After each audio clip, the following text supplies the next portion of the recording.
12:29 p.m., a severe thunderstorm was located over White Oak, moving northeast at 40 miles per hour.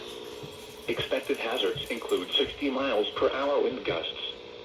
This is a radar-indicated threat. The following impacts are expected. Expect damage to roofs, siding, and trees. This severe thunderstorm will remain over mainly rural areas of northwestern Montgomery County,